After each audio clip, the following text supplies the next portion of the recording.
Hey there mga my loves, Cancer! Thank you so much for always staying here with me in this channel, babe. So before we start your reading, Cancer, now let me just greet the new subscribers. Hi and hello there new subscribers. Ako po si Ian. Welcome tuloy po kayo dito. At sa mga returning viewers, thank you so much sa inyong walang sawang pagsuporta. Sa inyong mga babes na tayo dito in gender, by lalaki LGBT, cross watchers, you can play froze if you want, and at the end of the day, you always have your free will with you na free mo rin namang gamitin anytime, anywhere. So, let's go ahead, Cancer, at alamin natin dito yung mga mensahe here for you guys. So, just take only what resonates. So, kung hindi niyo pa alam mga babes, meron pa po tayong other channel. The link is down below sa ating description box. So, Spirits and Angel Guides, Archangel Michael, thank you so much. What do we have here for my Cancerian people, please? Messages for Cancer. This is for my Cancerian people. Cancer energy. Cross watchers ni Cancer, you can flip roles if you want.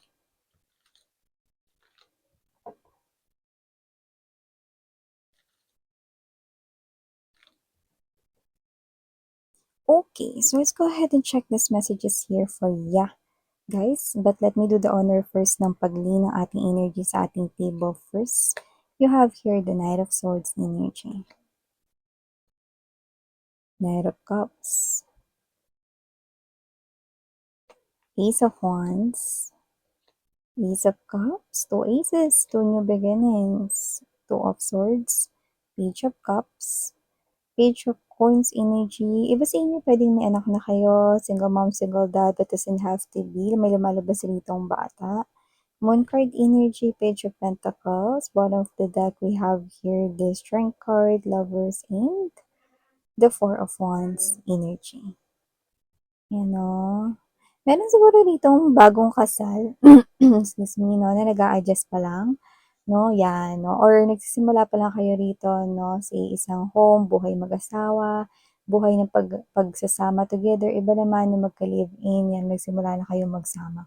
Parang medyo nahihirapan kayo ngayon, pero nag-a-adjust kayo, pero hindi ko kayo nakikita rito na nagtatalo, no, or naghihiwalay or whatever, no, maaring nag-a-adjust, no. So, umpisa naman parang mangangapa pa kayo, no, yung kayo magluluto, magba-budget and all of those things, no. So, yan, I'm seeing right here na bago-bago pa lang kayong kasal or bago-bago pa lang kayong nagsasama, no. Ang importante kayong dalawa is nagtutulungan at may teamwork. Yun yung nakikita ko rito, no. Syempre, sa umpisa, no, adjust, lalo na yung mga bumukod talaga sa kanilang family. Yan, no. So, congratulations to kung may mga bagong kasal dyan, no, o yung mga nagsama na talaga, yan. So, maliban dyan mga babes, no, nakita rin ako dito Cancer na meron ditong recently lang na-connect sa inyo, so akala nyo siya na talaga yung for you, especially for my single Cancerian out there. Pero nakita ko dito na sa pag-alis nyo, huwag kayo mag-alala dahil meron ditong bagong papasok sa buhay ninyo at siya nga yung dahilan, no? Kaya umalis yung isa kasi ito talaga yung dapat ninyong entertainin, no? The Ace of Cups energy, nakita ko na meron ditong new love popping out for you guys, no? And this might possibly lead to marriage, you know. Maganda itong mga babes, no, kasi posibleng humantong kayo sa pagpapakasal, no, ng taong yan, no. Iba, hindi pa yan dumadating, no, pero nagtataglayan ng energy ng Knight of Cups energy. This person, no, ang atensyon niya na gustong kunin ay walang iba kundi sa iyo lamang. At itong tao na to, no, ay may pagka-romantic and you surely love this person kung paano niya express ang kanyang feelings para sa'yo. Hindi po siya mahiyain when it comes expressing his or her feelings for you. And this person here could be ka-age mo lang, no, or hindi nalalayo sa age mo, no. I'm seeing that this person here is also good looking, may appeal siya, no, at pwede rin namang may itsura. I do see that at first you will be like this na parang, this person here is too good to be true, baka mamaya nagpapanggap lang siya and blah blah blah, no. But I'm seeing you right here entertaining this person kasi habang tumatagal, nakikita mong consistent siya, no, sa kanyang pag-express ng love for you. Samantala sa kabilang banda, nakikita ko naman dito Cancer na meron ditong gustong humingi ng tawad kasi gustong humingi ng chance. Hihingi siya ng tawad kasi gusto niya na mag-try ulit in love when it comes to you. This person here is someone na posibleng hindi natuloy yung connection ninyo noon, When you say the word noon, noon yun, no? Pwedeng hindi naging kayo pero muntik na. Pero yung iba, posibleng itong person na 'to is naging ex mo na, 'yan, 'no. Someone from your old or past na, ah, na nakilala, 'yan, 'no. So, kung sino man 'tong energy na 'to na this person here, posibleng nagso-sorry siya kasi hindi natuloy yung sa inyo noon, 'no, na connection. At kung ex mo naman 'to na nagso-sorry siya dito sa bagay na nagawa niya noon, eh, para magkaroon ulit ng chance dito na i-pursue ka niya this time, 'yan, 'no. Alin man dun, 'no, nakuha natin yun, both, okay?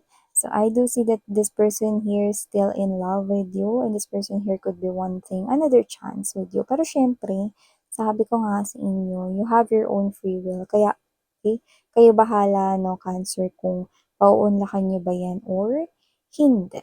Diba? So, maliban dito, meron din dito ako nakikita nagmamadali na may daladalang balita sa inyo. Pero kung ano yung sasabihin niya rito, posibleng gulo or away ang maging hatid nito. Yan. Hindi ko nakikita na ikaw mismo yung makikipag-away, pero posibleng yung mga tao sa paligid mo no yung maging involved dito at sila yung talagang G na G or galit na galit dito sa sitwasyon na 'to 'no. Parang meron kayong malalaman rito to the point na involved din yung ibang tao rito 'no. So, I do not know if it is, related to friendship or family issues, 'yan 'no. May nakuha tayong gano'n dito. Huwag kang mag-alala, wala naman ditong rambulan, sakitan ng pisikalan 'no, pero posibleng may mga magalit 'no, dahil dito sa malalaman ninyo. No, may maghahatid dito ng balita 'no, and I think sa loob 'to ng pamilya or sa loob ng circle of friends mo, 'yan 'no. So, maliban diyan mga babes 'no, nakakita rin ako rito ng opportunity na hindi mo nakikitang parating. Ito ay isang bagong opportunity na may kinalaman sa iyong work 'no, na kung aalagaan mo, ewan ko kung ito ay bagong trabaho na a-applyan mo or maha-hire ka dito sa bagong kumpanya na 'to 'no, or ito ay bagong negosyong sisimulan mo. Basta tiyagain mo 'yan babes 'no, kasi yang bago na 'yan na opportunity sa trabaho nakikita ko 'yan na parang alam mo yung vine na gumagapang 'di ba sa mga pader? Yun 'no, lalago yan at magdadala ng permanenteng kita sa'yo. Mapanegosyo, mapatrabaho, kung ano yang bago na yan na opportunity sa trabaho na parang tingin mo gabarya lang ngayon, aba mag-hintay ka ng ano 'no, very, very light kasi yan ay magbabago. Nakikita ko dito nagagapang ang pera 'no, sa iyo. Ang taray 'no, sa lahat ng gumagapang ng pera, yung talaga namang iwe-welcome mo, 'di ba? So, maliban diyan yung Cancer, nakikita ko rin dito mga babes, sa iba diyan, posibleng ewan ko sakto lang ba na may bagyong pumasok sa atin 'no, sa iba dito posibleng either mag-aayos kayo ng bahay, maglilinis kayo ng bahay, or may nasira sa bahay niyo ire-repair or aayusin, or meron ditong magpapadagdag ng floor ng bahay, 'yan 'no. May kinalaman sa bahay ang gagawin ng nakararami sa inyo. May pagpaplano diyan at ito ay parang, mabilisang pagpaplano 'no, parang mamadaliin yung paggawa nito 'no, para para ready na 'no, may gano'n, may paghahanda. Siguro papalitan yung bubong or, papalitan yung dingding, mga ganyan, para ready na na para sa susunod na meron ulit na, hindi naman natin ninanais 'no, pero maaaring sa susunod na 'pag lumakas ulit yung ulan at least 'no, nagawa niyo na ng maayos yung dapat ayusin sa inyong tahanan, 'di ba? Sa inyong mga bahay-bahay, ano. So, maliban diyan mga babes, nakikita ko rin dito Cancer 'no, na meron ditong ma-o-offer ulit sa'yo na na-miss mo na opportunity before 'no. Pero magdadalawang isip ka kung tatanggapin mo ba ito this time 'no. Alam mo kung bakit ka magdadalawang isip? Kasi posibleng, meron ka na ng kagaya niyan or katulad niyan 'no. Example ganito, kunwari may trabaho ka 'pag dumating 'yan, 'yan 'no.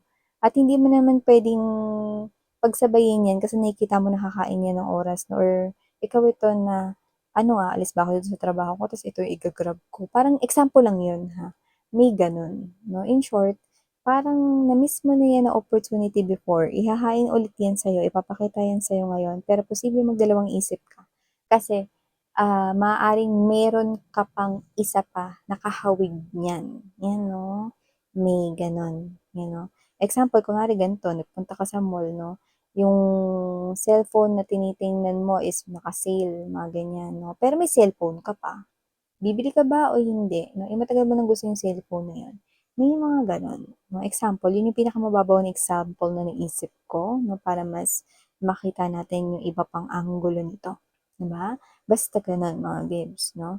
Yan. So, maliban dyan, nakita rin ako dito ng energy na meron dito na magpapa-excite sa'yo. It is a good news, no?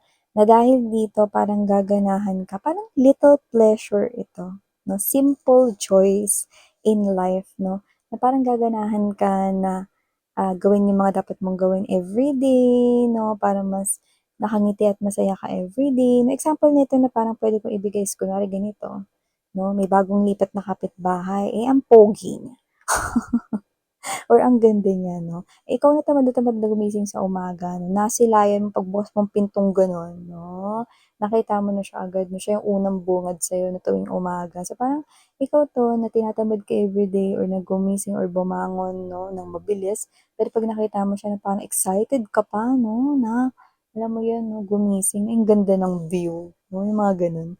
So, parang example lang 'yun mga babes 'no, little pleasure, simple joys 'no, na parang ayan 'no, crush, may bago kang crush 'no, nakita mo ang ganda ng view 'di ba? Parang nasanay ka na dun sa lugar ninyo na walang maganda masyado or walang pogi.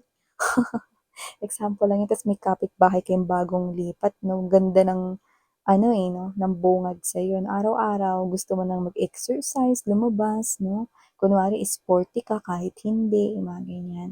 Or yung iba naman puwedeng hindi crush 'no, sabihin na natin na, um may bagong tayong bakery sa kanto 'no, eh, natikman mo yung tinapay nila, ang sarap, never mo pang natikman yun. Kaya parang gano'n, simple joys 'no, to make you feel energized na parang, "Ay morning na 'no, sarap na i-partner dito sa kape ko yung ano, eh, yung tinapay dun sa kanto." Yan yung parang nilo-look forward mo na siya.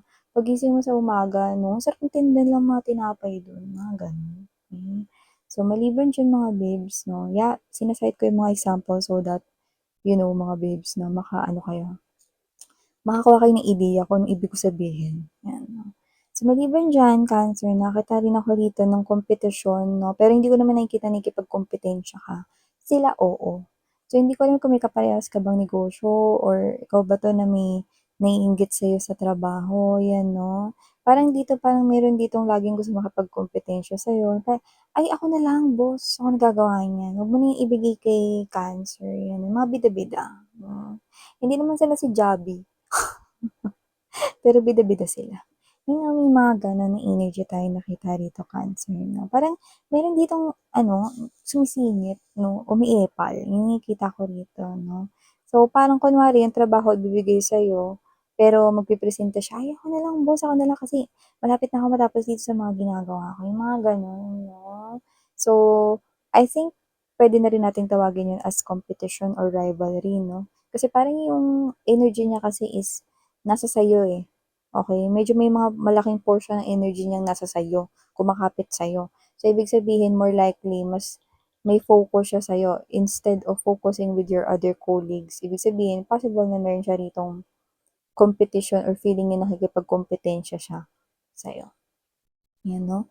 Maliban diyan, nakita rin ako dito ng biyaya na paparating sa'yo mga babes 'no, pero parang dito hindi ka maniniwala 'no, naku, alisin mo 'yan 'no, kailangan mong tanggalin ang doubts mo dito 'no. Bakit minsan ano ba 'yan, kasi itong mga biyaya na 'to is yung mga bagay na parang, "Ay, 'di naman totoo yung mga swerte-swerte," or, "Ay, masyadong malaki yang ganyang bagay, hindi naman 'yan darating sa'kin," blah, blah, blah, mga gano'n 'no. Kailangan alisin niyo yung mga babes 'no, kasi yung mga biyayang parating sa inyo could be parang medyo imposible na dumadating sila or parang maisip mo na imposibleng nagdadatingan yung mga biyaya sa'yo. Naku, wag mong i-jinx yun, kailangan baguhin mo yung mindset mo dito kasi andito na sila.